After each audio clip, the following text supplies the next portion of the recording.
The teacher laughed when he handed the chalk to Jaylen Carter, the only black kid in class, and said, "Solve this equation, and my salary is yours."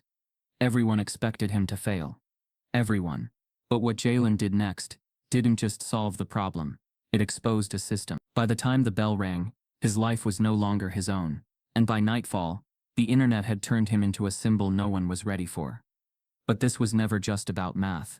This was about who's allowed to be brilliant, and someone was already plotting to take it all away. Before we deep dive into this interesting story, subscribe to our channel, and tell us where are you watching from.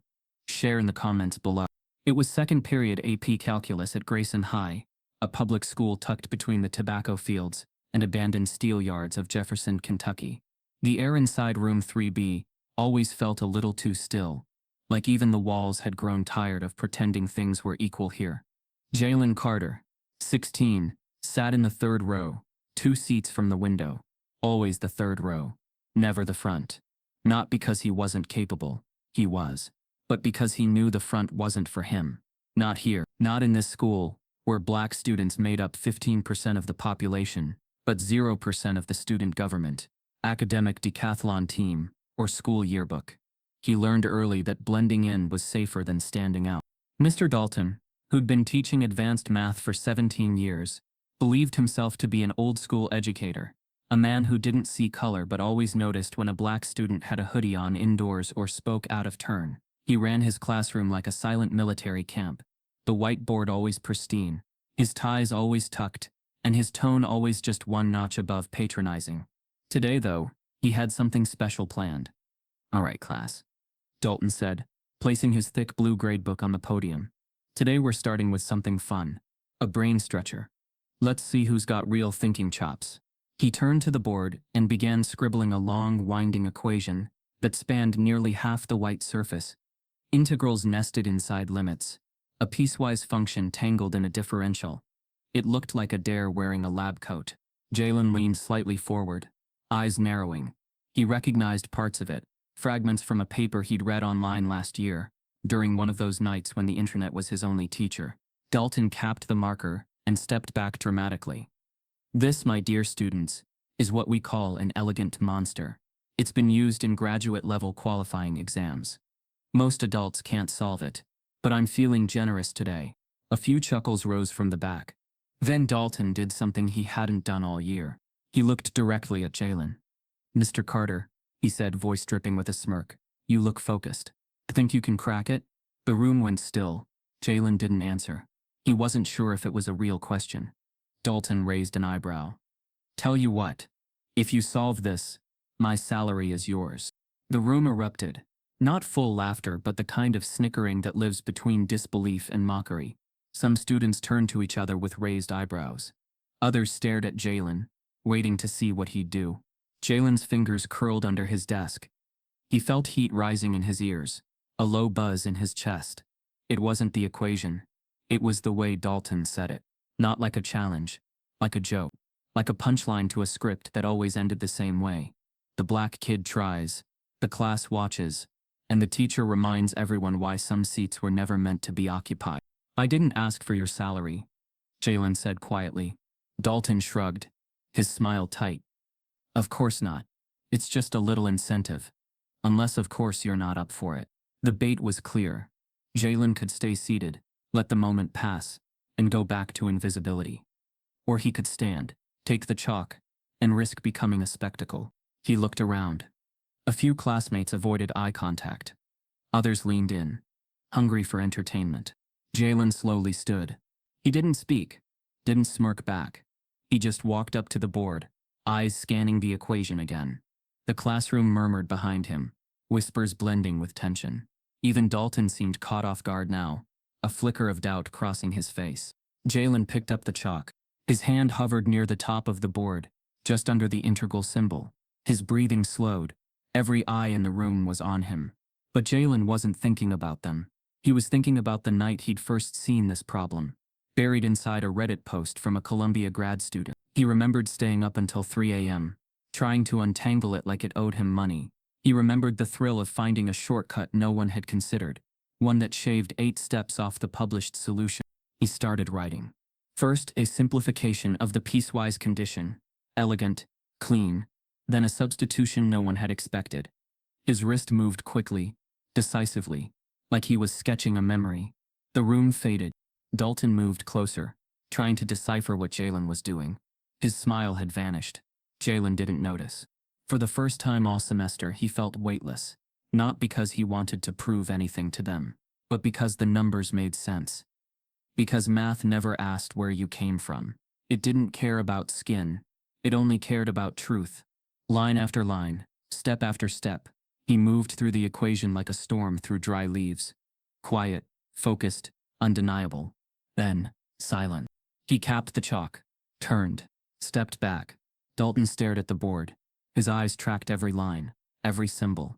For a long moment, he said nothing. The class held its breath. Then Dalton let out a sharp laugh, too loud, too forced. "Well," he said, "isn't that fascinating?" A few kids clapped, unsure if they were supposed to. Jaylen returned to his seat. His hands trembled, not from fear but from the electric aftermath of performance. He'd done it. He knew he had. Dalton remained near the board, arms crossed, staring at the answer like it had betrayed him. No praise, no acknowledgement, just silence. And then, a click. Jaylen turned. Emma Garcia, one of the quieter students, had recorded the whole thing on her phone. "I'm sending this to my brother," she whispered to the girl beside her. "He's doing his PhD at Stanford. He'll free." Jaylen looked down at his desk. He didn't want to go viral. He just wanted to be seen for real, not for sport. But by lunch the video was already spreading. By third period, it was on Instagram. By evening it was on TikTok, with a caption that read, "Black kid solves what teacher said was impossible. Watch his face when it works." The comments flooded in. Legend. That teacher got humbled. This kid just broke calculus. And then, why did the teacher even make that comment? "Low-key racist though," said, "my salary is yours." Like this was a joke, not funny. Mr. Dalton never addressed it. The school issued no statement. But the hallway buzz was undeniable. Something had cracked. And Jaylen was no longer invisible. Still, he wasn't smiling. Not because he hadn't won, but because he already knew how stories like this ended in towns like theirs. This wasn't the end. This was the beginning. And in that quiet humming awareness, he felt it again. That low buzz. That heat. The subtle click of a door being unlatched. The beginning of something neither he nor Dalton could control. Jaylen lifts the chalk and begins to write. The chalk rested unevenly on the tray. A white streak of dust trailed behind where Jaylen had drawn his final symbol. Neat, perfect, final. No one moved. No one breathed. It wasn't just that Jaylen had solved the equation, it was how he did it. Fast, clean, without asking for clarification, without scratching his head or second-guessing his steps. There was no hesitation in his process, only precision, confidence wrapped in silence. Mr. Dalton stood frozen at the front of the room, jaw slack but trying to appear amused. "Well," he said, voice a little thinner than before, "that's one way to approach it. One way." He couldn't even say it was correct. He couldn't say the words. Jaylen returned to his seat, eyes forward, hands flat against the desk. He didn't smile, didn't gloat. He didn't need to. Dalton cleared his throat and awkwardly pivoted to the day's lesson. Open to page 312. We'll be reviewing the first few derivatives of implicit functions today. But no one turned a page. Phones had already come out. Emma Garcia, seated near the back, had captured it all from the moment Dalton posed the challenge to the moment Jaylen wrote the final line and turned with quiet power. Her screen was already lit, fingers tapping quickly. By the time the bell rang, the clip was posted with the caption, "He told the black kid solve this and my salary is yours." Then this happened. The title was sharp, unfiltered, designed to cut. Emma knew what she was doing. Jaylen walked the hall like a shadow that had suddenly gained color. Heads turned. Whispers rose and fell behind him like a tide. Someone clapped slowly as he passed. Another kid, one he didn't know, gave him a nod like he'd just survived something sacred. By fifth period his phone buzzed twice. Then 10 times. Then 37. Group chats. Mentions. Notifications pouring in. He opened TikTok. It was there. 38,000 views. By lunch? Over 300. The comments were wild. Bro just ended his teacher's whole career. This is what black excellence looks like. Teacher thought it was a joke. Jaylen turned it into a TED Talk. We need to protect this kid at all costs. He gave him the chalk and got served a thesis. Jaylen scrolled through them in silence, feeling something cold crawl down his back. He wasn't supposed to go viral. He hadn't even meant to stand. In the cafeteria, people he'd never spoken to were suddenly waving him over. Girls smiled longer. Guys gave exaggerated dap. A junior named Marcus shouted across the room, "Yo Jay, let me borrow your brain real quick." It wasn't all admiration though. At a corner table, Tyler Knox, a football senior and longtime golden boy of the school, muttered just loud enough for his friends to hear. That he rehearsed that, probably set up. His friend laughed.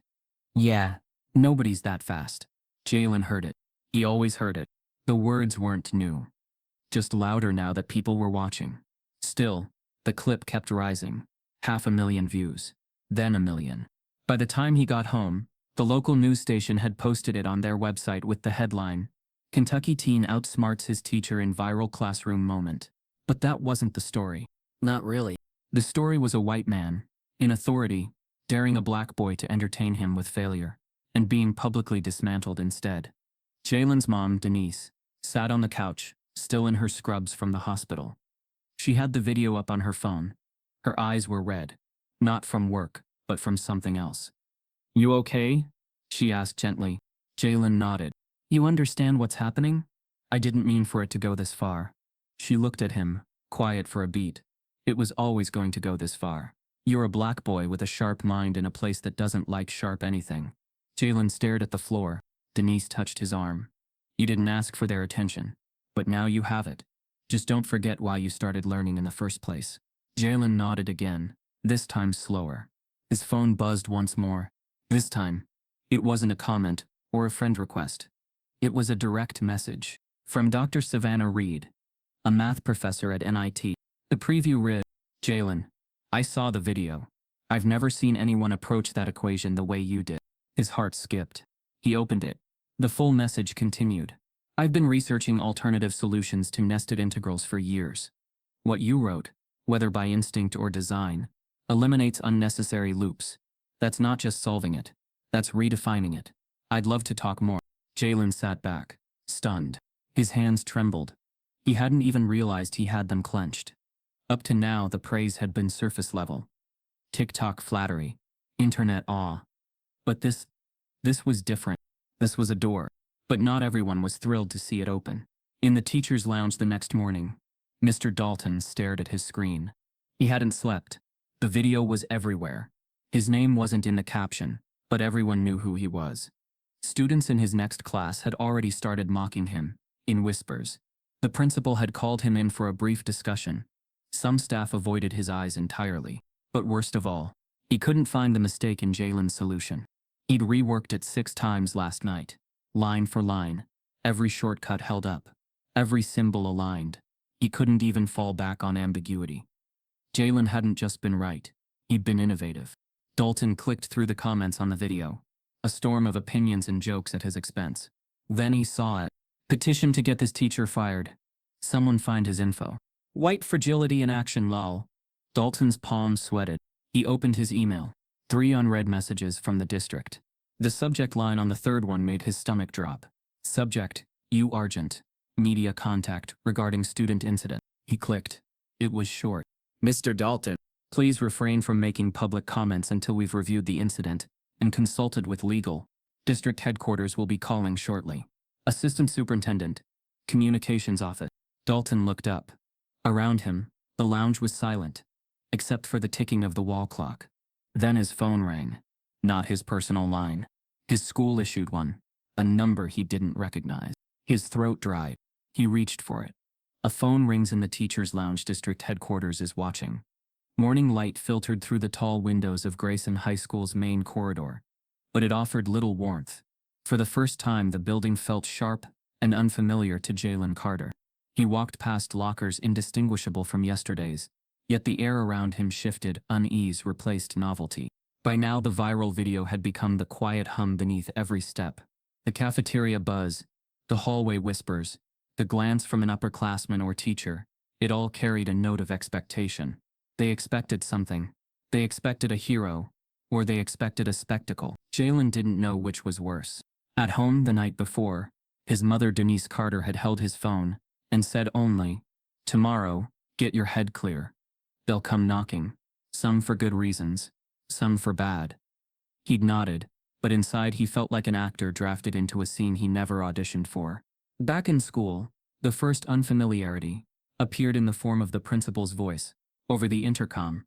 "Attention staff and students, please remember our commitment to respectful and inclusive behavior as we step into a new week." It sounded like code, and Jaylen knew it. This was damage control. When he entered his AP calculus class, the room looked the same. Graphing calculators lined up. Dalton's tie a little looser than usual, the whiteboard still stained faintly from yesterday. But something invisible had shifted. The trust he once assumed, just by showing up, had fractured. Dalton began the lesson with a forced brightness. "Let's begin with a quick review of yesterday's work. Mr. Carter, would you like to explain your first substitution step on the board?" The class collectively turned to look. Jaylen felt the weight of 50 pairs of eyes, an unfair metric. He inhaled. "Actually, I'd prefer to observe for now," he said, voice even but firm. The class murmured. Dalton raised an eyebrow. "Very well," he proceeded. But every time he glanced at Jaylen, the warmth left his eyes. After class, the buzz escalated. Reporters from the local news station were outside the school premises, interviewing students about that moment, as if Jaylen were already a commodity. A TV crew recorded outside the main entrance. He glanced out the window and felt his face flushed in critique and demand at the same time. The school board, official and cautious, sent out a statement that afternoon. "Grayson High is proud of academic achievement and is investigating yesterday's classroom event to ensure our standards remain fair and equitable." What the sentence didn't say was, "We're worried." And they were. Soon Jaylen began to feel the subtle recoil of the institution. Teachers who formerly nodded greeting in the hall now offered curt acknowledgments. A counselor invited him in, smiling but stiff. The room was beige, the seats in a semicircle. He sat and she said, "We're just checking in. How are you handling the attention?" "I'm fine," he said. "Just math as usual." She nodded, writing something. "You know, sometimes when students receive sudden attention, classroom dynamics shift, and we want to be sure you're comfortable." Her eyes flicked to the wall, at a poster listing disciplinary categories: disruption, defiance, uncooperative behavior. Jaylen swallowed. He understood. In the days that followed, he started hearing whispers. "Must be nice, just because he got lucky." Bet the teacher miswrote the problem. The resentment soured the air in the school, invisible but potent. Then came the first complaint. A teacher from a different class tapped Dalton on the shoulder in the teacher's lounge. "Did you hear? Carter was talking during my lecture. Said I was not explaining the steps properly." Dalton nodded, but the teacher's tone carried more than concern. It carried opportunity. Dalton, though hesitant, forwarded the complaint to the administration. Jaylen heard about it because during lunch he noticed his name on the board of behavioral notices. Jaylen Carter, alleged classroom disruption referral pending. His chest tightened. He walked through the cafeteria as if the lights had dimmed. Students who had cheered yesterday glanced away. The support felt shaky now. But the unexpected twist appeared the next day. Instead of just ordinary commentary, a college recruiter from Massachusetts Institute of Technology walked into his class unsolicited, introduced himself as Dr. Savannah Reed, and said quietly to Jaylen during a break, "Your video is phenomenal. At MIT we've been discussing your method. Could you come to Cambridge this summer for a research program?" Jaylen froze. The room around him blurred. This was the door he'd glimpsed in his mother's words. His mind raced. Acceptance, hope, exponential change. But even as the possibility illuminated him, he heard the door click shut behind him. The recruiter left before others realized he was speaking with someone from the outside world.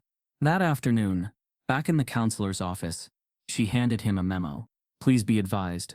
Pending investigation into multiple conduct reports, you are advised to limit voluntary participation in extracurricular events until further notice." Jaylen's heart pounded. MIT internship? Maybe. Or maybe the school would snatch him back, keep him small. The ministers of movement in his school didn't see it as hope. They saw risk. Risk to the balance, as they often whispered. Risk in what a black boy proving brilliance might mean to their narrative. Home that night, Denise studied his face. "You did something no one expected," she said softly. But now you're in a fight no one told you about. How do you fight what you didn't know was on the table? She reached out and touched his shoulder. You just do your best math, and you remember whose proof you are. Jaylen closed his eyes. The promise of change, colliding with the threat of crackdown. He felt it tug both directions. At school the next day, during an open house event, parents streamed in. They watched Jaylen as though he were an exhibit. One mother in a crisp suit leaned toward her husband. I thought he'd struggle in that class, over his head. The father whispered. Let's track his grades for next year. Some parents applauded him behind his back. Some moved their children's chairs away. The tension felt orchestrated. Just after the event, he returned to his locker to find a note taped inside. Watch your back. This isn't your stage. The paper was plain, no signature. The threat minimal, but sharper than any confrontation. For a moment, Jaylen stood frozen, heart heavy. He stuffed the note in his book and walked away. Later that week, the teacher's leave was announced. Mr. Dalton had been placed on administrative leave, pending review of classroom conduct and equity practices. The announcement was delivered via email to staff and students. No details given, just administrative call. This felt like victory, yet it tasted hollow to Jaylen. Because the teacher wasn't truly gone, the case had shifted. Ended up in the "we're investigating you" file. Now the target was shifting. During a math club meeting, Jaylen found chairs emptied. The club president asked him to wait outside the room. Not this meeting, Jaylen. We'll let you know when we need you. It wasn't loud, but it felt loud. He walked the hallway to his locker and saw one of his classmates whisper while laughing. Guess he must have contacts. There was the mistrust again. The media kept calling. Podcasts invited. Local university offered him a talk. Every step forward brought a glance backward. School board meetings were convened. Adults in tweed and suits debating student culture and classroom dynamics. They mentioned Jaylen's name only indirectly.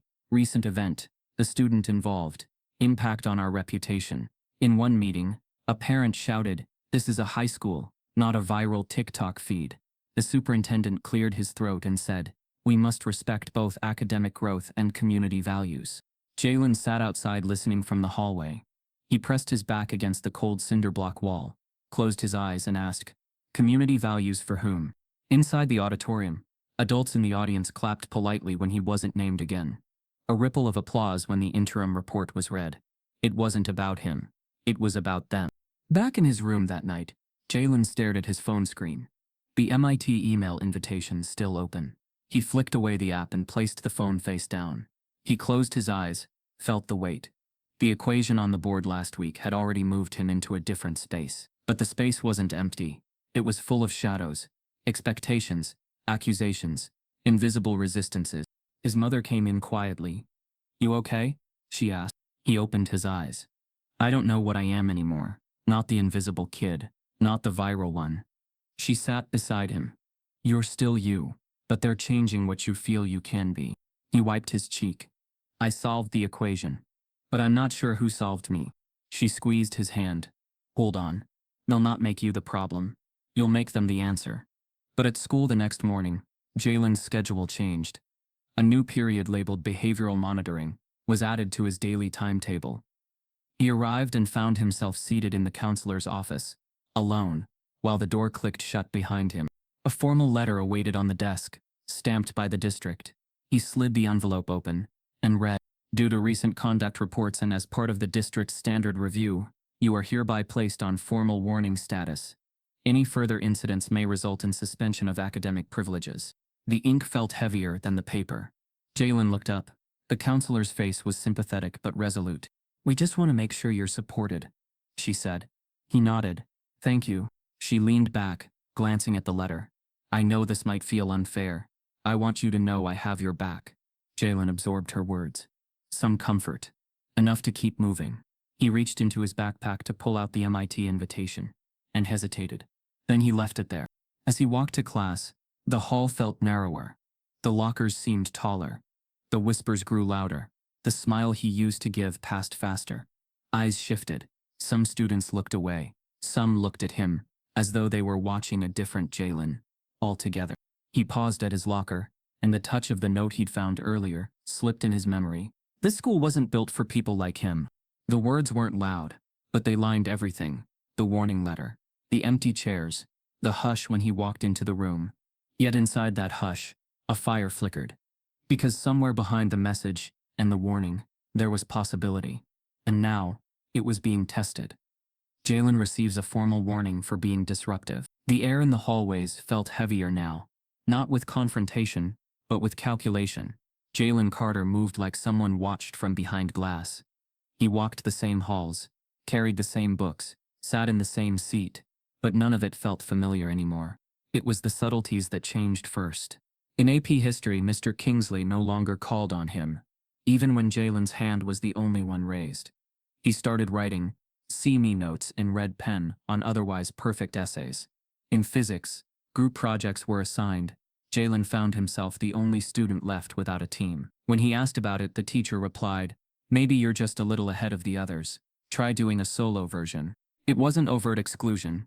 It was curated invisibility. At first, Jaylen thought he was imagining it. But over time, the pattern grew undeniable. Teachers offered extra credit, but never to him. Questions were rephrased when he answered correctly. Compliments came with qualifiers. "You've really surprised me this year," or "You're more focused than I expected." He began to feel punished for being exceptional. Even friends started to pull back. Chris, who had sat with him at lunch every day since sophomore year, started sitting elsewhere. "Nothing personal, man," Chris said one afternoon when Jaylen confronted him. "It's just, everything's about you now. I'm just trying to stay out of the crossfire." Jaylen tried to understand, but the loneliness sat deep in his bones. The turning point came on a Tuesday morning. Jaylen arrived early, like always, and opened his locker to a blast of red paint sprayed across his textbooks. His breath caught in his throat. On the inside of the locker door, scrawled in permanent marker, "Stole your 15 minutes. Go back to silence." His hands shook as he stared at the words. A janitor nearby looked over, but said nothing. Jaylen didn't move. For a moment it wasn't paint. It was a sentence. A verdict. When the principal was called, she stood beside him with a clipboard. "We'll look into it," she said. "In the meantime, why don't you use another locker?" That was it. No apology. No investigation. Just relocation. Jaylen moved through the day with a knot in his chest. He told no one except his mother. That night, Denise Carter sat him down, after her hospital shift, still in her scrubs, eyes tired but sharp. She listened without interruption. When he finished, she leaned forward. "They're afraid of you," she said plainly. "Not because you're dangerous, because you made them look in a mirror, and they didn't like what they saw." Jaylen stared at her, unsure how to respond. "You were supposed to be quiet," she said. "They gave you space because they thought you'd never fill it. But now you have, and it scares them." She stood and walked to the sink. "So now they'll try to shrink you down, make you second-guess every move. Gaslight your gut, twist your gifts into burdens." Jaylen sat in silence, Denise's words echoing louder than the vandalism. The next morning, a quiet announcement was made over the intercom. The district had opened an academic performance audit for all advanced placement students, to ensure fairness and instructional integrity. Jaylen didn't need to ask who it was about. The audit meant reviewing past grades, comparing test patterns, evaluating academic consistency, but no other student's work was questioned. No one else had teachers quietly pulled aside. No one else was told, as Jaylen was, that a past assignment may need to be reevaluated for proper attribution. At lunch, Emma Garcia, the girl who'd recorded the original video, slid into the seat across from him. She looked around before leaning in. "They're trying to erase you," she whispered. Jaylen didn't answer. "They don't want to admit it happened, so now they're making it look like you cheated your way here." She reached into her bag, pulled out a folded sheet of paper. "This was in my locker. Someone meant for you to see it." It was a printout of a Reddit post. Title: MIT-bound black teen caught faking viral moment. His name was tagged. The post claimed to have credible tips that Jaylen had copied the equation solution from an online math forum and staged the classroom scene for attention. It included screen grabs from an obscure math subreddit, cropped just enough to create resemblance. Jaylen read the headline 3 times. His heart thundered. The body of the post was loaded with passive-aggressive language. Just asking questions, not accusing, just curious. "Isn't it odd how—" The comments section was worse. Figures. "Affirmative action strikes again. Black kids always get a free pass. Let's see if the media talks about this." Jaylen folded the paper. Emma looked at him, her voice shaking. It's fake. I checked the post timestamps. They manipulated it.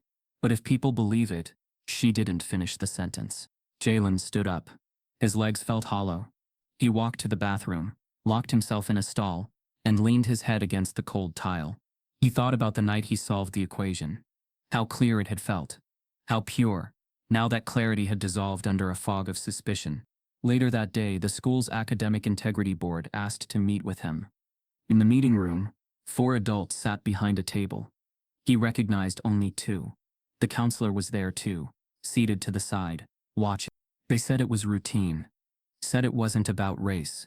Said the board treats every concern seriously. Jaylen nodded, listened, answered. They didn't ask if he had cheated.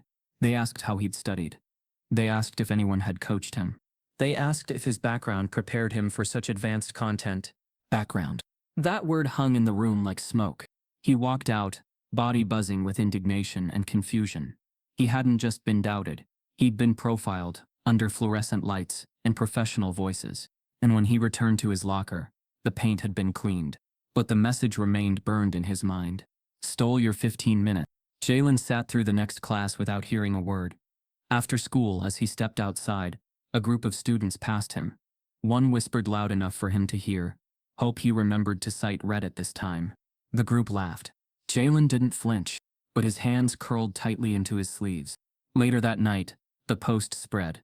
By midnight, it had over 4,000 upvotes. The comments were trending. And Jaylen Carter, once the symbol of brilliance, was now the subject of digital suspicion. He refreshed the page once more, then closed his laptop. His mother knocked gently on his door. "Still awake?" "Yeah," he said. She stepped in and sat on the edge of his bed. "I saw the post," she said quietly. He didn't reply. She touched his shoulder. "You're not your reputation," she whispered. "You're your roots." Jaylen finally looked up. "Then why do I feel like I'm being buried by it?" She didn't answer. Instead, she hugged him tightly. But outside, the internet storm only grew. And someone else had just shared the post to a private Facebook group of concerned parents. Someone posts a fake cheating allegation on Reddit, using his name. By morning, Jaylen Carter's name wasn't just a headline. It was a hashtag. Jaylen Carter cheated. Fake genius. Reddit. The rumor had metastasized overnight, spreading faster than the truth could breathe.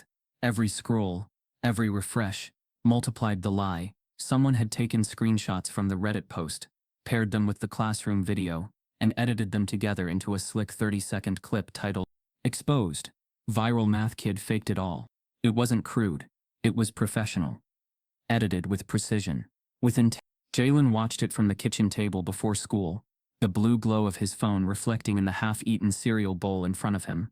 His hands trembled. The video cut between the footage of him solving the equation and fake posts showing identical steps on Reddit, spliced with a smug narration. He didn't solve anything. He copied it. Wake up. He didn't even realize his mother had been standing behind him until she spoke. "Turn that off." Her voice was low, calm, but laced with fear. Jaylen set the phone down. "They think I cheated." Denise rubbed her temple. "They don't think. They just react. The internet doesn't care who's right. It just wants someone to blame." Jaylen swallowed hard. "But I can prove it." "Prove it to who?" she said. "People who already decided you're a lie." He didn't answer. Outside, the day had just begun.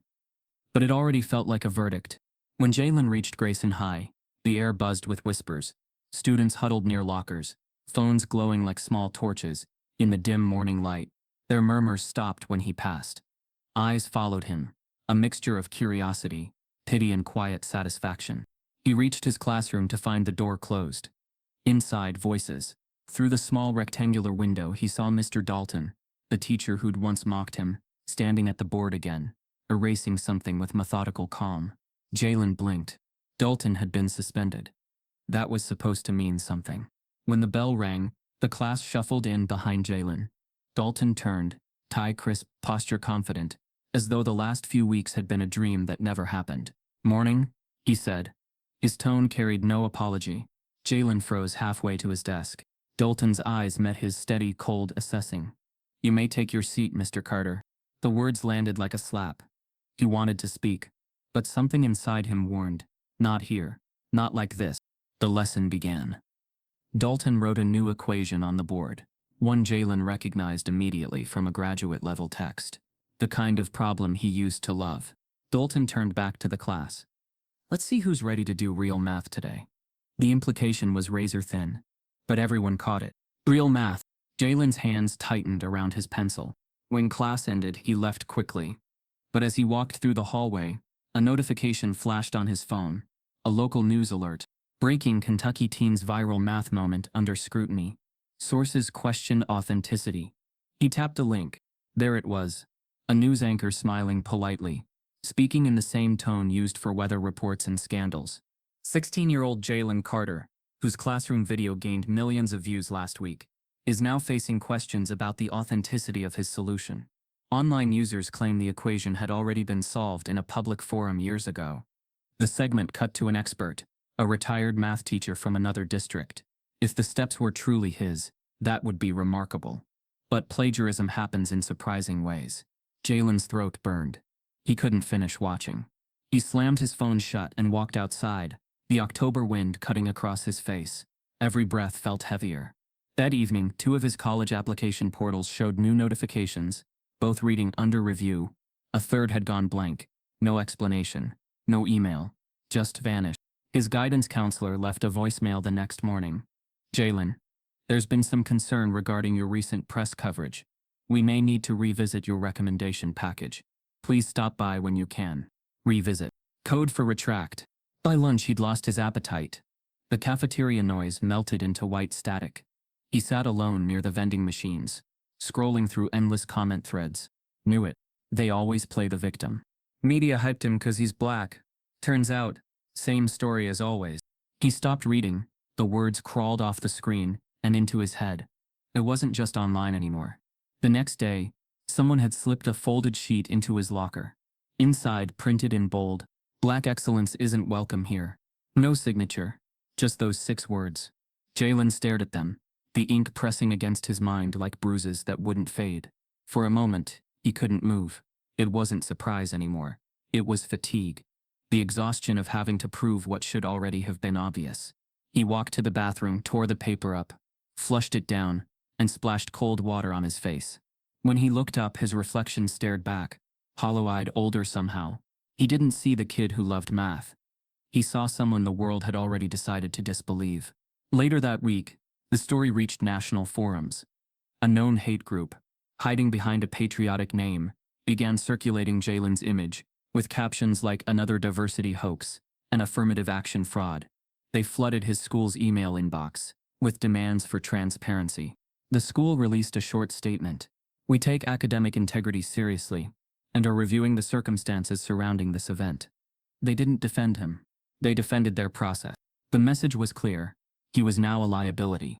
That night, Denise came home from a double shift. Jaylen sat at the kitchen table again, his laptop open, the glow illuminating, a face somewhere between fury and despair. "They reinstated him," he said quietly. "Who?" "Mr. Dalton." "He's back."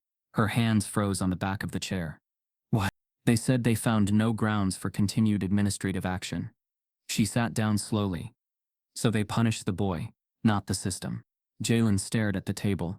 "It's like they're daring me to break." Denise leaned forward. "Then don't. They can take their lies, their fake posts, their silent punishments. But they can't rewrite what you did. You solved something they couldn't. That's what terrifies them." He met her eyes. "It doesn't matter if no one believes it. Someone will," she said firmly. Truth has a strange way of surviving. But Jaylen wasn't sure. The next morning, as the world argued over him online, one person thousands of miles away was watching something different. In an office overlooking the Charles River, Dr. Savannah Reed, associate professor of applied mathematics at MIT, replayed the original viral video again and again, not for the drama, but for the details. She leaned forward, pausing at the line where Jaylen simplified a nested limit into a symmetrical integral form. It wasn't luck. It wasn't mimicry. It was innovation. She opened a notebook, scribbling notes. Jaylen had used a technique she'd only recently begun teaching to graduate students, a rare logical bypass, combining 2 conflicting forms of convergence. But the part that caught her breath was something even more subtle. His arrangement wasn't textbook. It was instinctive, improvised, elegant. She sat back in her chair, staring at the paused frame of the boy standing in front of the whiteboard. Quiet, nervous, brilliant. This wasn't plagiarism. This was discovery. She minimized the video, opened her email, and began typing. To Jaylen Carter, as student Doug Grayson HS. Subject: let's talk. Her fingers hesitated for a moment before finishing the message. Jaylen, I've reviewed the full footage of your classroom solution and compared it to the Reddit claims circulating online. The methods aren't identical. They're not even close. What you did wasn't imitation. It was original reasoning. Your approach redefines a proof we've been studying at MIT for years. You may not realize it, but your mind just broke a boundary we thought would take another decade to cross. Let's talk. Dr. Savannah Reed, MIT Department of Mathematics. She clicked send.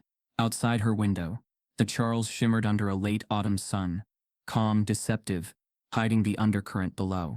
Somewhere in Kentucky, a 16-year-old's inbox pinged. The professor emails him. Let's talk. Your mind just broke a boundary we've studied for decades. Jaylen Carter didn't sleep that night. The email from Dr. Savannah Reed stayed open on his laptop, its words glowing softly in the dark like a secret he wasn't sure he deserved to hold. Your mind just broke a boundary we thought would take another decade to cross. He read it again and again. The line pulsed like a heartbeat. For the first time in weeks, someone saw what he'd done not as luck or fraud or spectacle, but as brilliance. Real brilliance. And not in the patronizing way people sometimes said, "You're special," when what they meant was you're an exception. This was different. She spoke the language of proof and theorem, and she understood him without translation. He wanted to tell his mother, to shout it. But a part of him hesitated. The world had turned his name into controversy overnight. What would they do with this? When morning came, he printed the email anyway, folded it carefully, and slipped it into his backpack like a lifeline. At school, the principal's voice came through the intercom. Before first period, students are reminded that all work submitted must comply with our academic honesty policy. The use of artificial intelligence, online problem-solving tools, or unapproved aids is strictly prohibited. The hallway fell silent. Every head turned toward Jaylen. He felt the weight of it, an accusation disguised as a reminder. In the teacher's lounge, the tone was colder. Mr. Dalton leaned against the counter, speaking in measured confidence to a group of colleagues. "I'm not saying he cheated," he said, lowering his voice. "But look at the timing. ChatGPT, math solver apps, they're everywhere. No way a 16-year-old from Jefferson cracked that alone." Someone murmured in agreement. Another nodded. The seed had been planted. By lunchtime, the story had a new name, the AI Kid. It started on a local education blog, then hopped to Facebook, then TikTok. Screenshots circulated with captions like, "Maybe it wasn't genius. Maybe it was just an algorithm. Computers don't have color. Makes sense why he solved it." That last comment cut deeper than anything else. The way they twisted even the technology into an insult. When Jaylen met with his guidance counselor that afternoon, the office smelled of lemon polish and quiet dread. Mrs. Helbrook gestured for him to sit, her smile stretched thin. "I want you to know I'm on your side," she began. "But the district's review team has new concerns." He waited. "They're wondering whether your classroom demonstration might have been influenced by external software. Apparently there's speculation you used an AI solver to memorize the sequence." Jaylen stared at her. "That's not true. I believe you," she said quickly, though her tone betrayed a flicker of doubt. "But these things move fast online. I just think until it blows over, you should keep a low profile. Maybe skip the interviews, lay off social media." He blinked. "You want me to hide? I want you to protect yourself," she said softly. "You're dealing with systems bigger than this school." He left her office with the printed email still in his pocket, the only piece of paper in the building that called him gifted instead of guilty. That evening, his mother found him sitting on the porch steps, watching the sunset dissolve into smoke-colored clouds. "You've been quiet," she said, sitting beside him. "They think I used AI." She sighed. "Of course they do. You gave them something they can't explain, so now they'll explain it away." He stared ahead. Dr. Reed offered to talk. "She wants to meet. Maybe even bring me to MIT for the summer." Denise smiled faintly. "And you're telling me this now? I don't know if I should. What if it makes things worse? Worse than this?" She gestured toward the empty street. the quiet that used to feel peaceful but now felt like isolation. Son, you can't shrink yourself to fit someone else's comfort zone. He nodded slowly, letting her words settle in the dusk. The following week, Dr. Reed's name appeared in his inbox again, this time with a scholarship form attached. A partial research grant for pre-collegiate contribution to mathematical discovery. He could barely breathe as he read it. He printed the form, filled it out carefully, and brought it to the school office the next morning to request official verification of enrollment. A standard requirement. The secretary took the paper, scanned it briefly, and frowned. You'll need the principal's signature for this. Jaylen waited outside the office for 20 minutes before being called in. Principal Harding sat behind his desk, a tall man with an expression honed from years of managing scandal through composure. He held the scholarship form in one hand, flipping it over like it might burn him. This is quite the opportunity, Harding said slowly. MIT, no less. Yes, sir. Dr. Reed says you've discovered a new approach to an existing theorem. Yes, sir. Harding leaned back, steepling his fingers. That's impressive. But before we endorse this, the district has asked for confirmation that your work meets authenticity standards. Jaylen's stomach tightened. You mean that I didn't cheat? The principal smiled, thin and professional. Let's say verification of originality. He reached into his desk drawer and pulled out a document. Jaylen recognized the district's seal at the top. It was an internal report titled, Evaluation of Academic Authenticity. Case. Harding slid it across the desk. They're reviewing all of your major assignments. If everything checks out, we'll gladly endorse the scholarship. Jaylen scanned the first page. It listed every grade, every essay, every project since 9th grade. Every success turned into evidence. I already proved my work, he said quietly. Harding's voice stayed measured. We just want to be sure, Jaylen. The district has to protect its reputation. You understand? Jaylen looked up. Protect it from what? The principal's gaze didn't waver. From uncertainty. There it was. Not a direct accusation. Something worse. Doubt disguised as procedure. He left the office without another word. The following days blurred into a slow erosion of trust. Teachers who once smiled, now spoke to him with rehearsed neutrality. Assignments came back late, sometimes missing. His locker combination was mysteriously changed, one morning, forcing him to request a reset. He overheard a student mutter, "Guess the AI didn't do his homework this time." He wanted to fight back, to scream, to post the MIT email online. But every instinct told him that proving his intelligence again would only deepen the wound. He was already a headline. Another word might turn him into a spectacle again. One night, as he sat rereading Dr. Reed's message, he caught a new email notification from the school district this time. Subject: Academic Integrity Inquiry. Formal response required. Please attend a hearing at 9 a.m. tomorrow. You may bring a parent or guardian. Non-attendance may affect your eligibility for graduation. His stomach dropped. He printed the email and showed it to his mother. She read it twice, lips pressed tight. They're cornering you, she said. Don't go alone. I have to, he said quietly. If I don't, they'll use it against me. The next morning they sat together in the small conference room at the district office. Across the table sat Principal Harding, 2 administrators, and a lawyer in a gray suit. A recorder blinked red on the table. Harding began formally. Mr. Carter, due to concerns raised regarding your academic record, the district is temporarily withholding verification of your graduation status pending this review. Denise's voice rose before she could stop it. You're threatening his diploma. For what? Being smarter than you expected. The lawyer cleared his throat. Mrs. Carter, please remain civil. Jaylen's pulse roared in his ears. He wanted to speak, to argue, but something inside him had gone still. He realized what this was. They weren't investigating him anymore. They were managing him, turning his achievement into containment. Harding leaned forward, tone almost kind. If you admit that some assistance might have been involved, AI, tutoring, anything, we can resolve this quickly. The district isn't here to destroy your future. Jaylen met his eyes. You already are.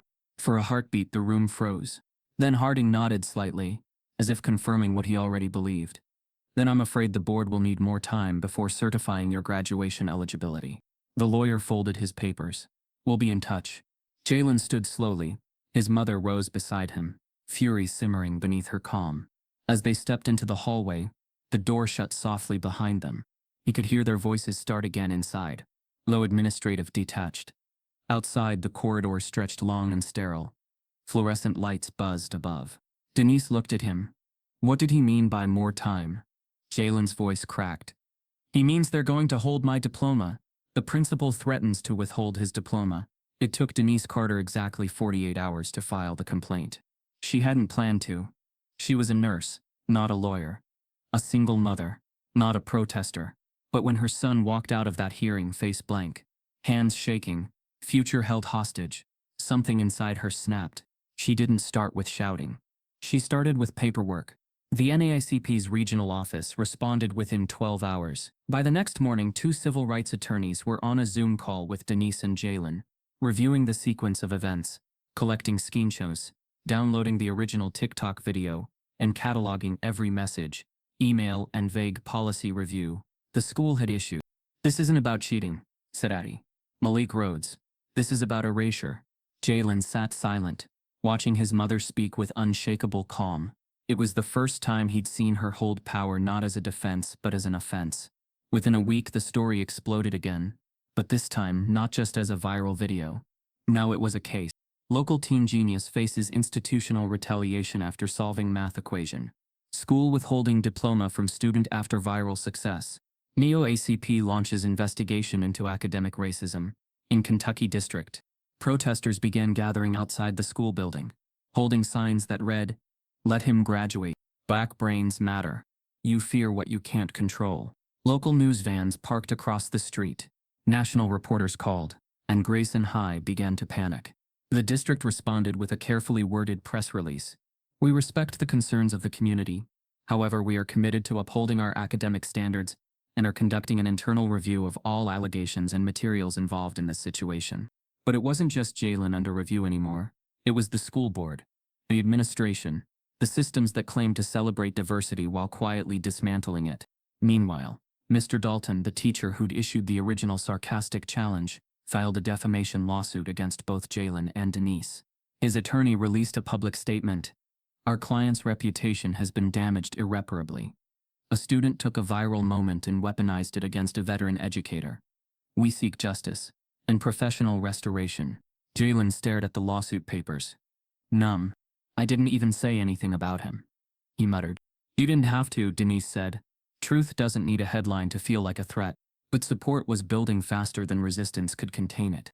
Alumni from Grayson High released an open letter detailing their own experiences with racial bias and microaggressions in the district. Over 2,000 people signed it within 48 hours. A black-owned tech company in Atlanta offered Jaylen a summer internship in applied AI. A local pastor used his Sunday sermon to call the ordeal a spiritual crisis, not just a social one. People mailed letters to Jaylen's house, some with encouragement, some with warnings. One envelope contained nothing but a burned photo of Jaylen, with the words "Know your place" scribbled across the back. Denise turned it over to the civil rights attorney. They added it to the case file. Then came the worst night. Jaylen was at home, scrolling through a thread of old math journals. Dr. Reed had emailed him. Denise had fallen asleep on the couch, still in her scrubs. Around 11:42 p.m. he smelled smoke. At first he thought it was the oven, until the windows began glowing orange. He ran to the front door. Just beyond the yard, at the edge of the sidewalk, a pile of debris burned bright against the night. Jaylen grabbed the hose and rushed outside. Neighbors emerged. Sirens echoed in the distance. The fire was small, contained but intentional. Chored in the center of the ashes was a twisted blackened symbol, a noose made of braided wire and rope. The fire department arrived quickly. Investigators combed the scene, cameras flashing, tape unraveling. The next morning, the local sheriff issued a statement. We are treating this as a possible hate incident. The investigation is ongoing. Jaylen stood on the porch as reporters shouted questions from across the street. He didn't answer. He didn't need to. The smoke did that for him. A fire breaks out near Jaylen's home. Investigators find a hate symbol. The smell of smoke lingered for days, even after the ashes had been swept from the sidewalk.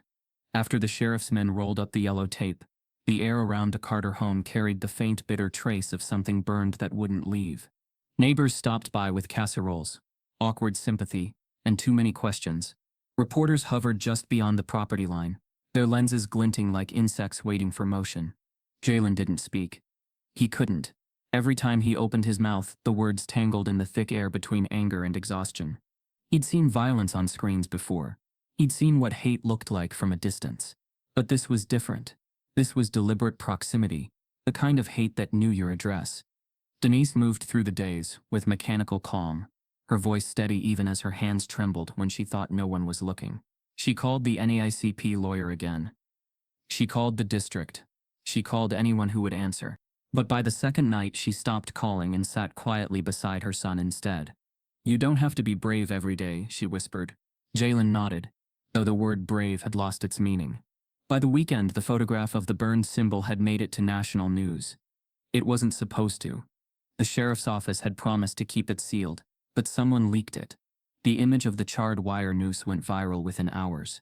People shared it with captions that carried both fury and fear. Jaylen was right. This is America. Brains not biased. Celebrities posted statements. NBA players wore his name on their sneakers. Activists called for federal investigation. A black congresswoman tweeted, "When brilliance is punished, society loses its future." Within days, protesters gathered outside Grayson High again. But now there were hundreds. Some carried signs that read, "He solved the problem. You became one." News outlets descended on the small Kentucky town. Anchors stood outside the school gates, narrating what they called the Carter controversy. The school board scrambled to respond. Cameras captured them entering emergency meetings in pressed suits, faces stiff with PR panic. Their statement that afternoon was a masterclass in avoidance. "We denounce all acts of hate while reaffirming our commitment to academic integrity." The district remains focused on maintaining educational excellence for all students. No apology. No reinstatement. No diploma. Just polish over poison. Meanwhile, Jaylen's inbox overflowed. College recruiters, journalists, strangers. Some messages brimmed with support. Others dripped with venom. He stopped reading them after one subject line read, "Stay in your lane, genius." The MIT email chain remained the only one he still opened. Dr. Savannah Reed had now taken the story public herself. She published an article on the university website titled, "A Student in Kentucky Just Changed the Way We Teach Advanced Calculus." It broke academic Twitter in half. Professors debated his proof. Universities reached out. Within 24 hours, MIT's official account tweeted, "We're honored to invite Jaylen Carter to speak at our upcoming symposium on emerging mathematical logic." Jaylen saw it from the living room TV. His mother covered her mouth, tears welling for the first time in weeks. "They want you to lecture," she whispered. "At MIT?" He nodded slowly. "They said they'll fly us out next month." She laughed through her tears. "Baby, do you realize what this means?" He did. And he didn't. Because every celebration felt shadowed by the fear of another headline, another lie, another fire. The movement outside their door grew louder each day. But so did Jaylen's silence inside. He couldn't sleep. He couldn't focus. The smallest sound, a car backfiring, the neighbor's porch light clicking on, made him jump. At night, he replayed everything in his head. The challenge, the laughter, the equation, the viral explosion, the lies, the lawsuits. The timeline looped endlessly, like an equation with no solution. His therapist, assigned by the NAACP's legal team, called it post-traumatic hypervigilance. Jaylen called it living while black and visible. He told no one that he sometimes wished he could go back to being invisible. Back before the board, the protests, the symbols burned in front of his house. Back when he was just another kid in a small town, not an unwilling emblem of resistance. The night before his first public interview, Jaylen sat by the window, staring at the flickering streetlights. His phone buzzed with another flood of notifications, but one message caught his attention. It was from a classmate he hadn't spoken to in months. Chris, the friend who distanced himself early on. The text read, "Hey, I'm sorry, I didn't realize how bad it got. We all thought you were going to be fine because you were smart. I didn't get how much that makes people hate you." Jaylen stared at it for a long time, unsure what to say back. Then he typed one word. "Thanks." He hit send, turned off the phone, and exhaled for what felt like the first time all week. By morning, his name had reached everywhere.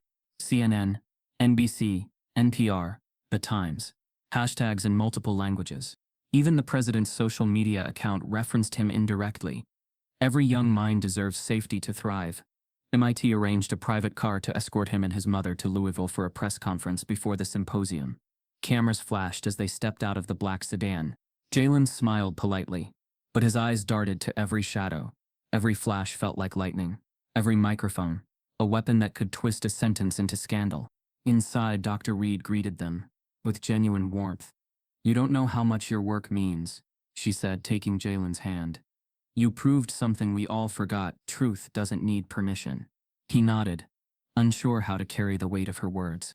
As they sat together preparing for his upcoming talk, she handed him a printed schedule. Before the symposium, she said, "CNN wants to interview you live. It's the biggest slot they have." Denise's eyes widened. "Live? As in, national?" Dr. Reed smiled. "Yes. This is history, Jaylen." But when he scanned the interview details, his heart stopped. Interviewer Tom Dalton, senior education correspondent. Jaylen blinked. "Dalton," he whispered. Dr. Reed nodded. "Yes, that's the name. Why?" Denise's face went cold. "You mean?" Jaylen cut her off, staring at the printed page. The name wasn't common. It couldn't be coincidence. His mind raced back to that first day in the classroom. The chalk, the smirk, the bet. Mr. Dalton. His former teacher had a brother, a journalist. He'd seen him once in a photo on the teacher's desk. A soft tremor moved through his hands. Dr. Reed noticed. "Jaylen? What's wrong?" He folded the paper slowly, eyes dark with realization. "They're sending someone tied to him," he said quietly. "The man who started it all. Jaylen is invited to a live CNN interview, but the interviewer has ties to the teacher." Jaylen Carter adjusted the microphone clip to his collar, trying to ignore how tight his chest felt beneath the suit jacket. The CNN studio lights were colder than he expected. They cast a sterile, clinical brightness meant to make you visible, but not safe. Across from him, seated in a high-backed leather chair, was Tom Dalton, gray-haired, blue-eyed, unnervingly calm. His voice, famously smooth and steady, had launched dozens of education specials over the years. Parents trusted him, schools invited him, his name carried weight, and Jaylen knew exactly whose brother he was. "You'll be fine," whispered the producer, just before the countdown began. "Just speak from the heart." Jaylen nodded but didn't respond. He wasn't here to speak from the heart. He was here to survive. The red light blinked on. Tom Dalton leaned forward slightly, voice butter smooth for the camera. "Welcome back to CNN Tonight. Our next guest is a name you've seen across headlines and hashtags in recent weeks. Jaylen Carter, the Kentucky high school student whose now viral equation moment has sparked a nationwide debate on race, education, and excellence." He turned to Jaylen, offering a smile that didn't reach his eyes. "Jaylen, thank you for being here." Jaylen gave a tight nod. "Thank you for having me." The first few questions were soft, rehearsed. What was it like solving the equation? Did you expect the video to go viral? How are you handling the attention? Jaylen answered calmly, almost mechanically. He'd practiced this. But then the mood shifted. Dalton set his notepad down and steepled his fingers. "Jaylen, let's talk honestly here," he said, voice dropping half a register. "A lot of people feel the story became about race only after it went viral. So let me ask you, don't you think this is about race because you made it about race?"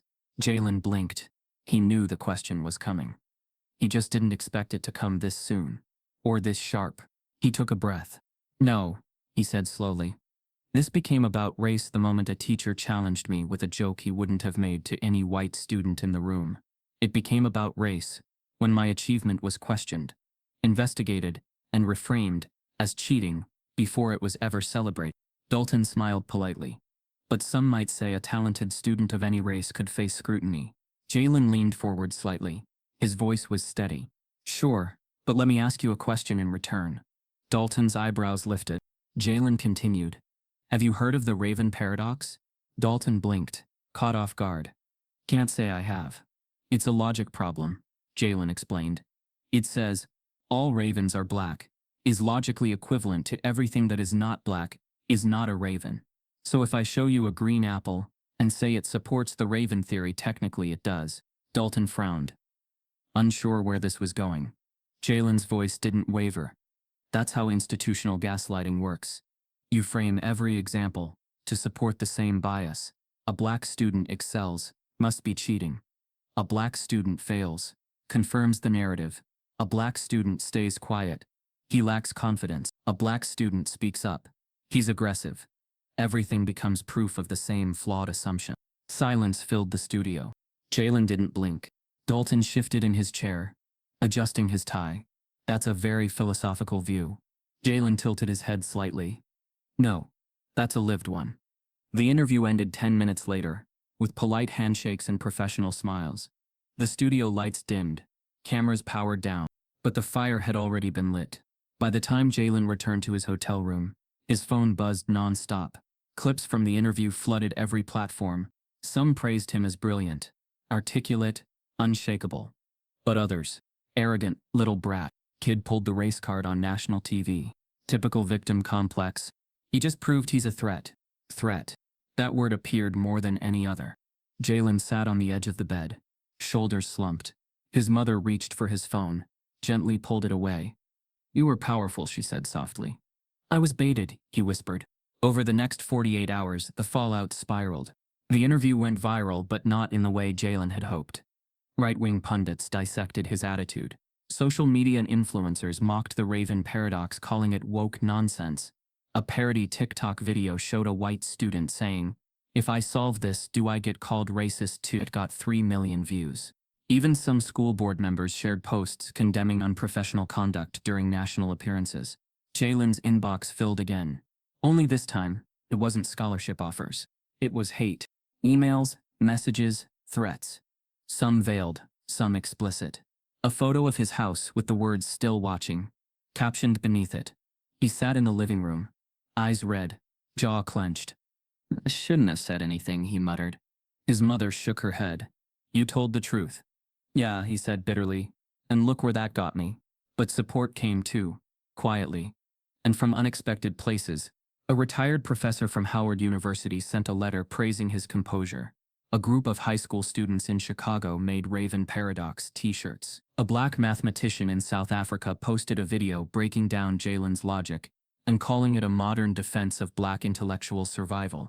And one morning, Jaylen opened an envelope, mailed from a private school in Boston. Inside was a handwritten note. "When I saw your interview, I cried. My son is 10.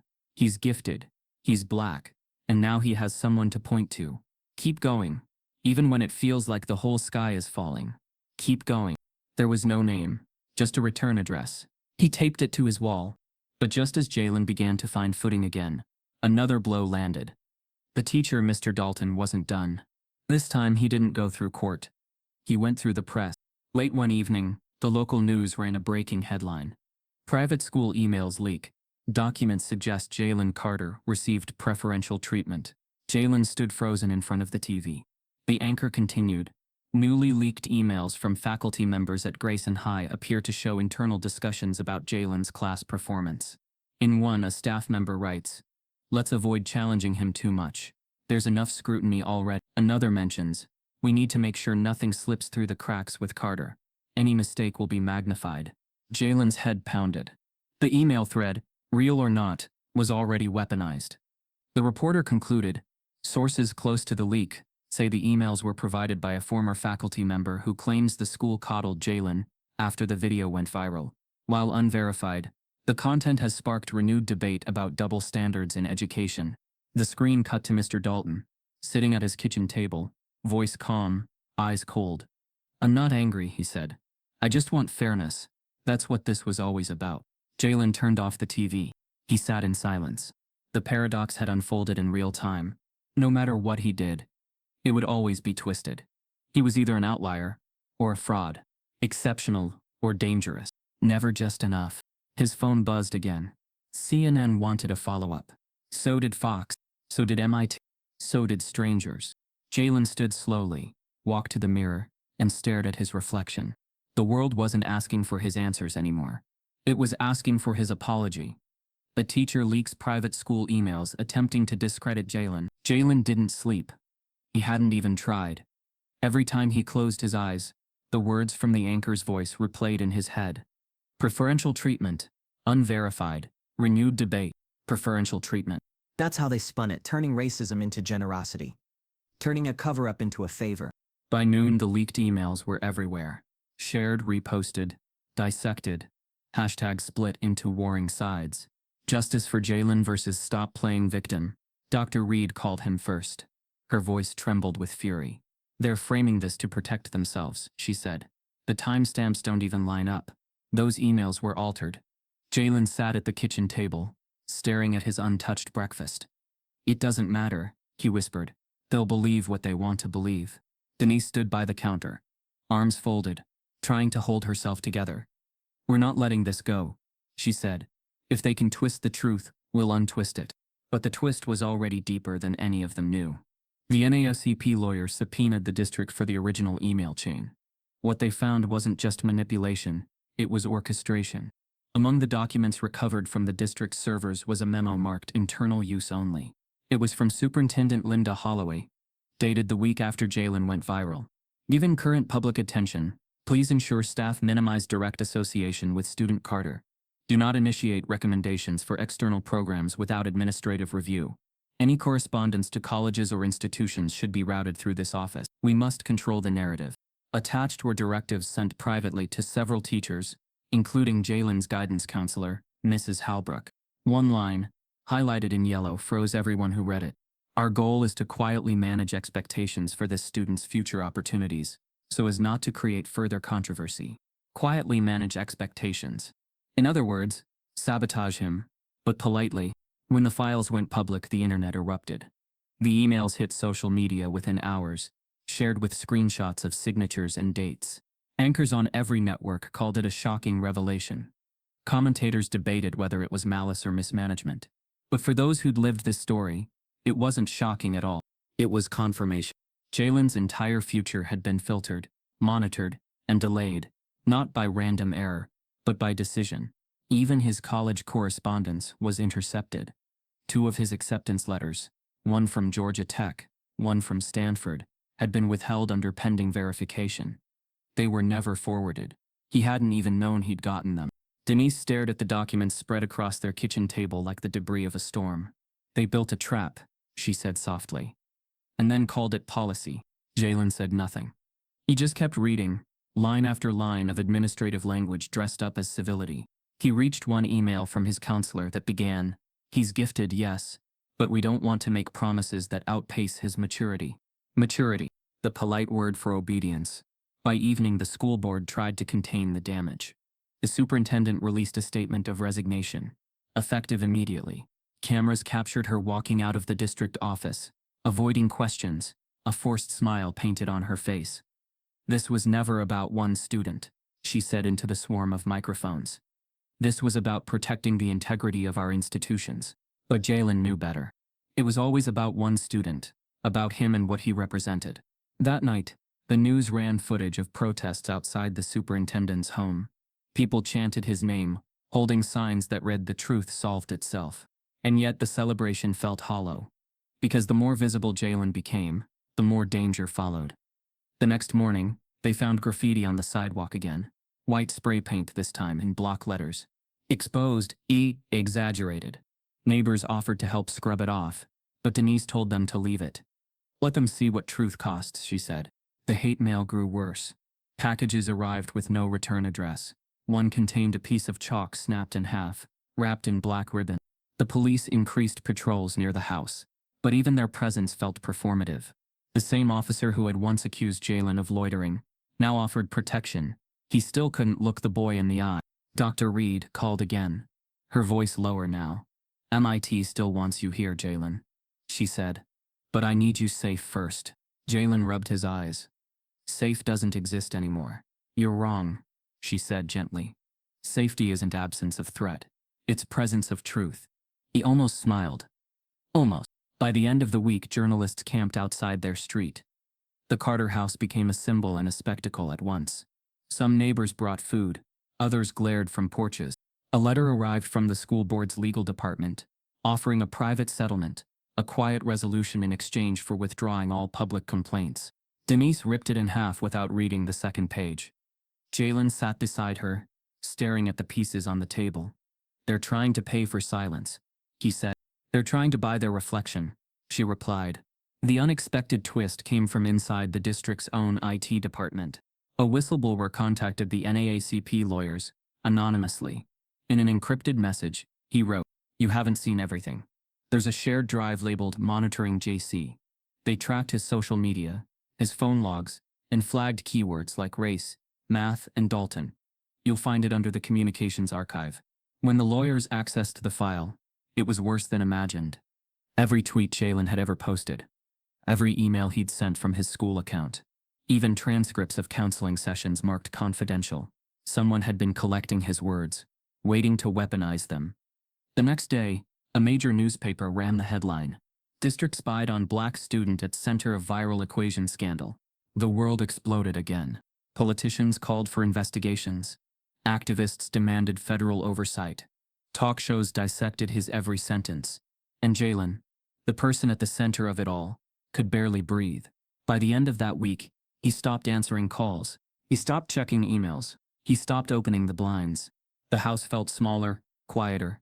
The air was heavy with static from the constant hum of media trucks outside. Every sound made him flinch. Denise tried to keep him grounded. "You can't disappear," she said one morning, setting a cup of coffee on the table. "If you vanish, they win." He looked up, eyes hollow. They already did. She reached for him, but he stood and walked away before she could. The last time anyone saw him publicly was at a late-night rally, a small one in Louisville, where students gathered to chant his name and demand justice. Jaylen arrived quietly, stood near the back, hoodie up, head bowed. Someone recognized him and called out. Within seconds, the crowd swarmed, lights flashing, hands reaching, voices shouting. He smiled once, briefly, as if to say thank you, then slipped away into the darkness before the cameras could find him again. The next morning, his mother knocked on his bedroom door. No answer. The bed was made, the laptop gone, his jacket missing. A note lay on the desk, folded neatly. It wasn't long, only 5 words. "Don't look for me yet." She pressed the paper to her chest, her knees giving way beneath her. Outside, the cameras waited for a new headline. Inside, silence filled the house like a scream. Jaylen disappears from public view. For 30 days. 30 days without a sighting. 30 days without a tweet, an interview, a statement, or a whisper from Jaylen Carter. The country noticed. "Where is Jaylen?" trended within a week. News pundits debated whether he had dropped out of school, fled the spotlight, or buckled under pressure. Some labeled him a media construct who couldn't take the heat. Others claimed he'd been silenced by larger forces. The conspiracy theories spun fast and ugly. One blog claimed he'd accepted a secret payout from the district in exchange for silence. A talk radio host accused his mother of staging the fire. Online trolls suggested he never existed at all. But the truth was quieter. It wasn't trending. Jaylen was in Boston. Specifically, inside the glass and steel halls of MIT's Media Lab, where he'd been flown under academic protection arranged privately by Dr. Savannah Reed and her colleagues. His name had been scrubbed from public itineraries. The school did not publicize his presence. There were no lectures, no cameras, only sanctuary. Dr. Reed had arranged housing near campus, with a host professor who asked no questions. His days began in silence, sipping tea on the apartment balcony overlooking the Charles River. He wore hoodies, kept his head down, and used a pseudonym for his access badge. No attention. Just work. It was the first time in months he could breathe. In the lab, surrounded by whiteboards and processor cores, Jaylen rediscovered his curiosity. He wasn't there for PR. He wasn't being filmed. He wasn't being asked to explain himself. He was being asked to create. Dr. Reed gave him a quiet mission. "I want you to help us design an AI-based tool," she said, handing him a dry erase marker. "Something that can teach advanced calculus to students who've never had access. No more gatekeepers. No more bias." Jaylen stared at the blank board. "What would it look like?" She smiled. "That's the question only you can answer." So he built it. Not alone, never alone. But at the center, a learning engine that could adapt to a student's logic, not punish them for not mimicking a textbook. One that didn't assume fluency with prep school vocabulary or SAT-trained phrasing. One that recognized brilliance outside of tradition. They called it EquiLearn, short for equity learning. In testing, the prototype helped a group of underrepresented high school students in Baltimore improve their conceptual understanding of limits and derivatives in just 3 sessions. The tool wasn't perfect yet, but it was powerful, intuitive, human. Jaylen watched it work and felt something shift. For the first time since that classroom, he wasn't a symbol. He wasn't a threat. He was just useful. But still, he didn't post. He didn't call anyone from home. Not even his mother. Dr. Reed asked about that one night. Gently. She's probably worried, she said. You know that, right? Jaylen nodded. I know. She deserves to hear your voice. He stared at the floor. If I talk to her, I might not come back here the next day. I'll feel it all again. The fire, the silence, the weight. Dr. Reed didn't push. You don't have to be ready to go back, she said. But you should know, it's okay to have needed this break. He looked up. I didn't take a break, he said. I survived one. Back in Kentucky, people still searched for his name. Students wore t-shirts printed with his face. Journalists speculated daily. His story became the subject of a Netflix docu-series greenlit in development. Protests continued outside the school board office, but Jaylen remained silent. Until one Thursday morning, exactly 30 days after he vanished, when he walked into the media lab early, placed a USB drive on Dr. Reed's desk, and said, I'm ready. She looked up. Ready for what? He met her eyes. To go back. The announcement came in the form of a single email sent to a specific list. His former classmates, teachers, and the Grayson High administrative staff. It was only 2 sentences. Jaylen Carter will return to Grayson High on Monday morning. He has something to say. The subject line simply read, Full circle. Jaylen announces he's returning to speak at his old high school. The air inside Grayson High's auditorium felt different. It had the same dusty smell of old varnish and faded banners, the same creaky chairs and half-working light fixtures. But the people inside, students, faculty, press, weren't breathing the same air they used to. Not since Jaylen Carter left. He stepped through the backstage curtain just after 8:15 a.m., wearing a plain black hoodie, dark jeans, and the same expressionless calm that once masked months of chaos. No security detail, no entourage, just him. The superintendent, new, recently appointed after Holloway's resignation, stood off to the side with folded arms and a clenched jaw. Mr. Dalton sat 3 rows back, expression flat, lips tight, fingers twitching against a legal pad he didn't write on. The auditorium buzzed with whispers. Students snapped photos. Teachers held clipboards they weren't reading. Some parents filled the back rows, unsure whether they were witnessing a redemption arc or a reckoning. At exactly 8:30, Jaylen walked center stage. He didn't stand behind the podium. He didn't need a microphone. He stood in front of the whiteboard. Just like before, he took a marker from the tray, clicked it open slowly, and drew a symbol. The same symbol that started it all. An integral sign. The same impossible equation. Line for line. The room went still. I want to show you something, Jaylen said. Something that was never really about math. No one moved. He circled the first part of the equation. This is where we started. Remember? Some students nodded. Others looked down, ashamed or afraid to be seen, agreeing with him. He kept speaking. This isn't an equation. Not really. It's a system. A puzzle with assumptions buried inside.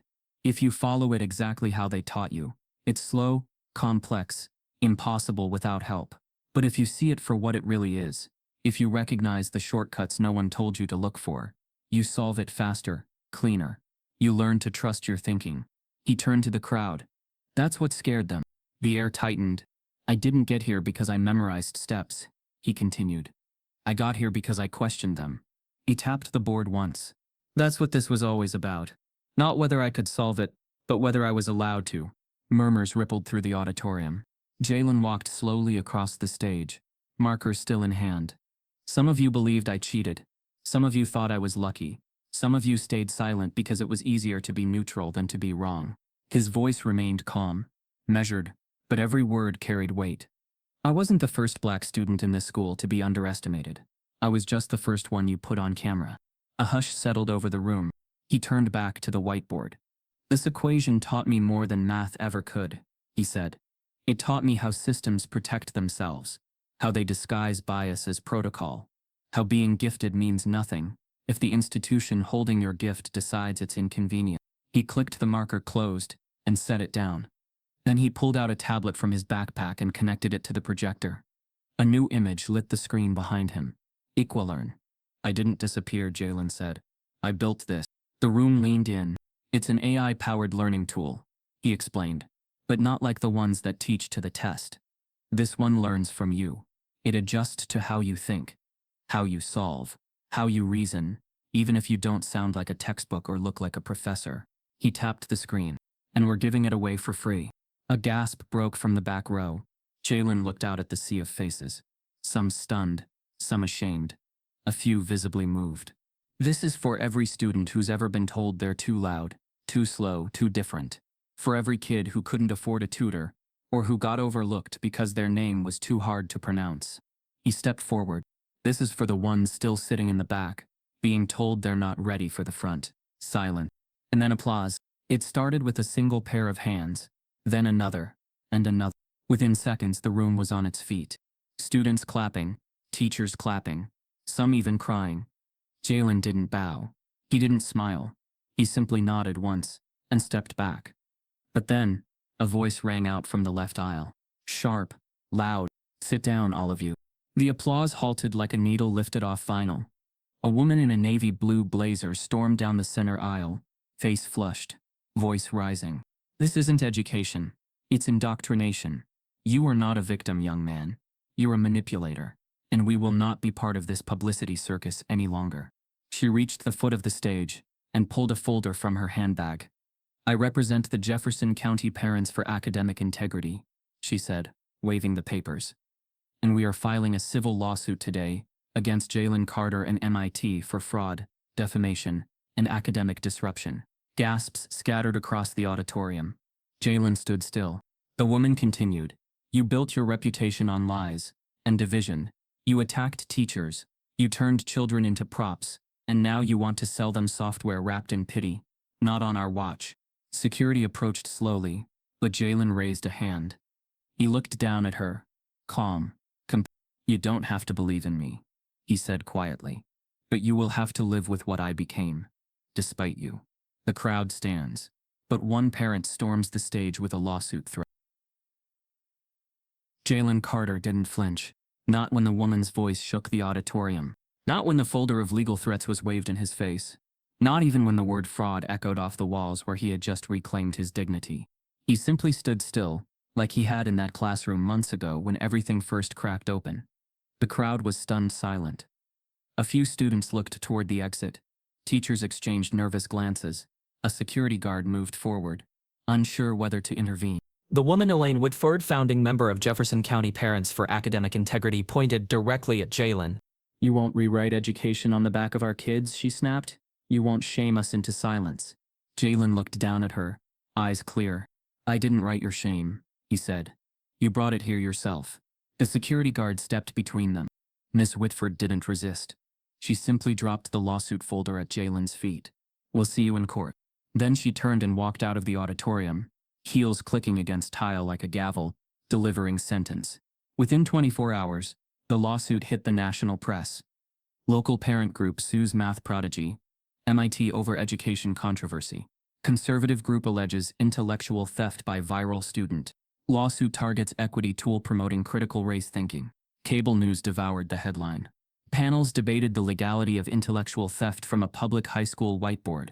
Pundits argued over whether Jaylen's AI model biased students toward victimhood. One anchor read from the complaint live on air, voice dripping with skepticism. "This software appears to embed racialized logic structures, which could confuse impressionable learners and damage public education standards." Jaylen watched it from his living room, jaw locked. Denise sat beside him, one hand on his knee. "This isn't about the software," she whispered. "They're trying to erase the story."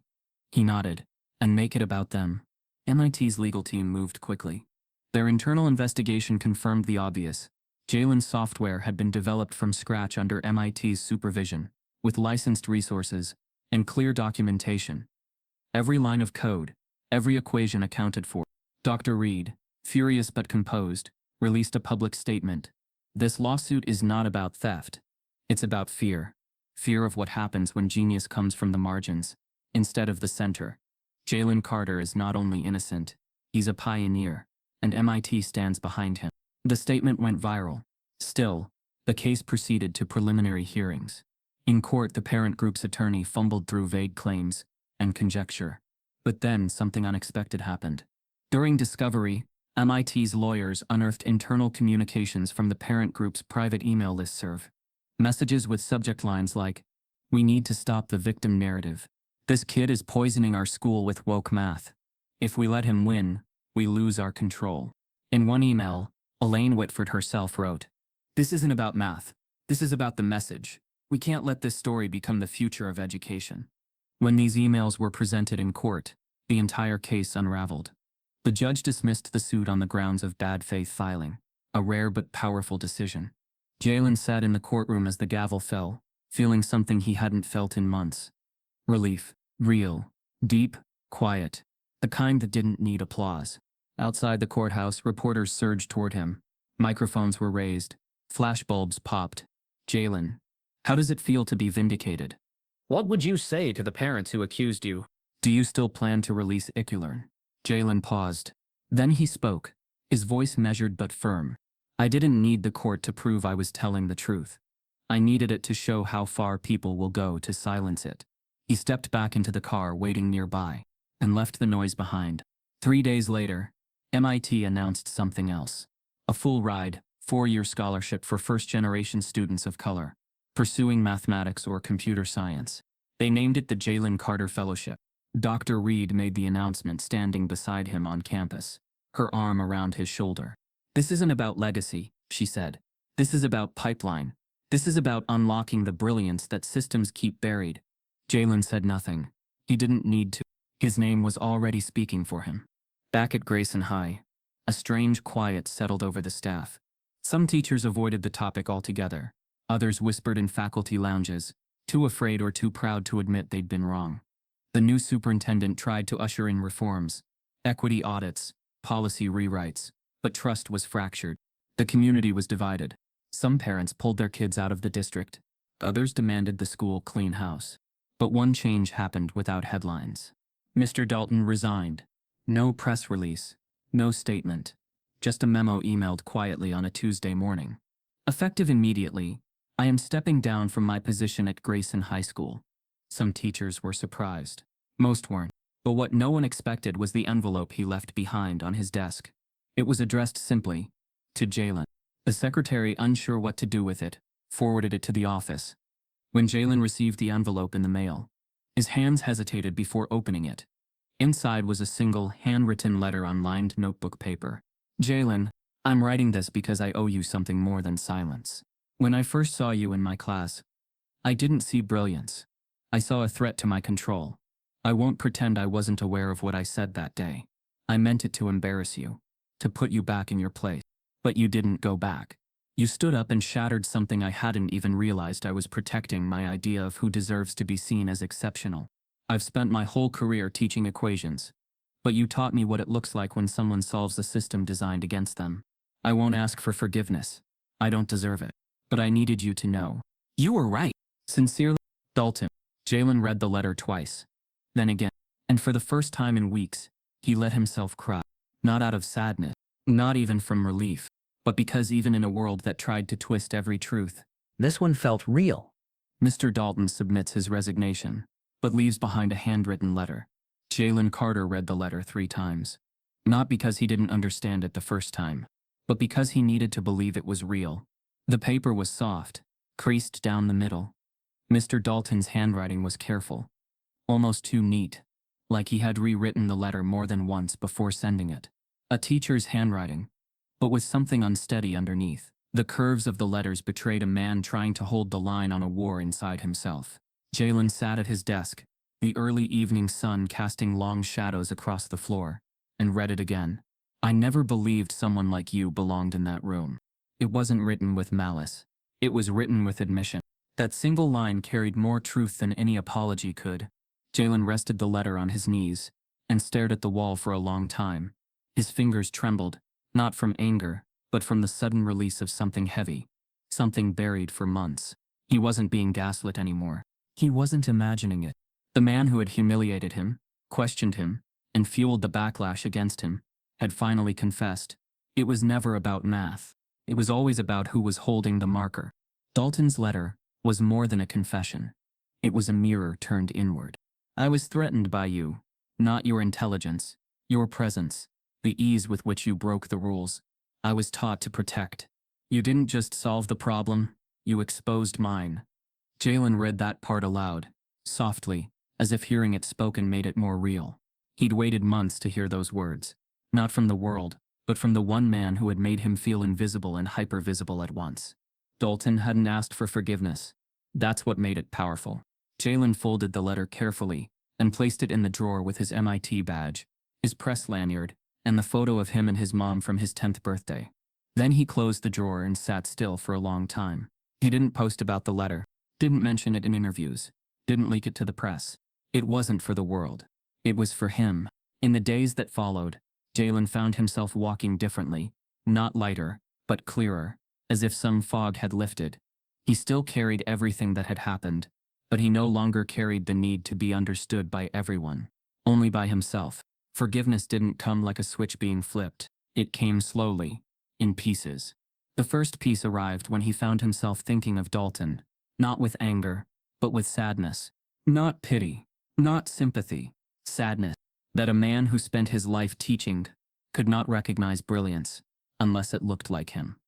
That he saw education as a weapon, not a window.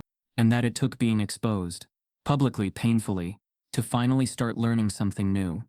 Jaylen began journaling again, late at night. Nothing structured, just questions, thoughts. Equations he now understood weren't about numbers at all. One night, he wrote, "Some people are taught to be seen as brilliant. Others are taught to prove it, over and over, just to be allowed in the room. But what happens when the one you excluded builds a door for others to follow?" He didn't know the answer yet, but he knew he was becoming it. In late April, Jaylen received an unexpected invitation, a brown envelope with a federal seal. Inside was a formal letter from the Senate Committee on Education and Racial Equity. He was being asked to testify in Washington, D.C., as part of a national hearing on systemic bias in public education. His first thought was, "I'm not ready." His second thought was, "That's exactly what they hope I'll think." Denise sat across the table, reading the letter over his shoulder. "You going?" she asked. Jaylen stared at the page. He nodded. "I think I have to."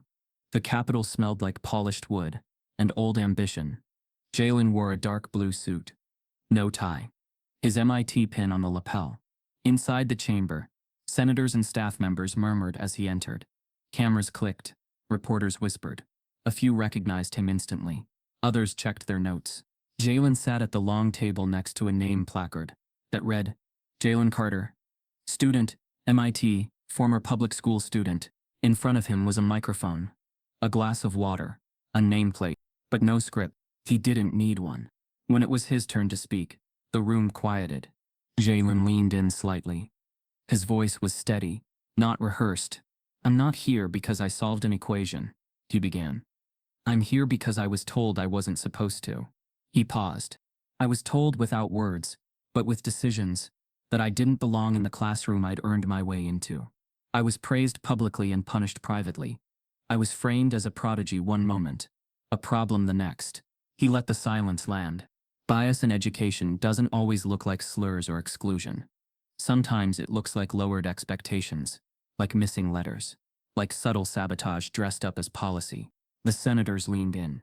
Jaylen continued, "I'm not asking for sympathy. I'm asking for truth. For schools to stop confusing compliance with merit. For systems to stop calling it equity, only when it's easy." He looked directly at the chairman. "I'm not the exception. I'm the result of what happens when someone refuses to be erased." When he finished, the room stayed silent for a moment. Then applause, not from the senators, but from the back rows. The staffers, the interns, the public. Jaylen sat back. He didn't smile, but he exhaled. The final scene, Jaylen at a Senate hearing on racial bias in education. The chalkboard rolled into the Senate hearing room like a relic from another era. Wheels squeaked. Chalk dust fluttered into air scrubbed clean by politics and power. Jaylen Carter stood slowly as aides locked the board into place behind him. The senators murmured. Some leaned forward. Others exchanged glances, curious, skeptical, or simply waiting for spectacle. He didn't offer one. He reached for a single piece of chalk and paused, the way he once had in that Kentucky classroom, months and a lifetime ago. Then slowly, deliberately, he wrote 7 words. Why do we still think brilliance comes in one color? No symbols, no equations, no math. Just the question that haunted every part of his journey. He set the chalk down gently and turned back to the room. Silence. Not polite silence, but stunned, breath-held, soul-rattled silence. No senator spoke. Jaylen took his seat again and folded his hands. The question lingered behind him like smoke curling upward, and that's how the moment ended, wordless but deafening. The image hit the internet before the hearing even concluded. Screenshots of the board flooded social media. News outlets ran it as their lead story. Activists printed the sentence on shirts. Students etched it into notebooks. Teachers put it up in classrooms next to rules and calendars. Why do we still think brilliance comes in one color? Jaylen's question became more than a quote. It became a mirror.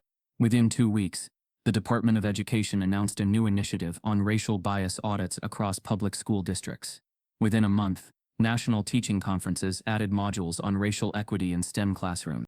But the biggest shift came quietly. A coalition of educators submitted a petition to the National Council of Teachers of Mathematics. They weren't asking for a plaque or a campaign. They were asking for recognition. Recognition of a breakthrough. The elegant, logic-bending shortcut Jaylen had used on that so-called impossible equation. The council reviewed it, reconstructed it, tested it, verified it, and then they named it the Carter method, the first math method in U.S. curriculum history, named after a black public school student. Jaylen didn't post about it. He didn't need to. The recognition wasn't about ego.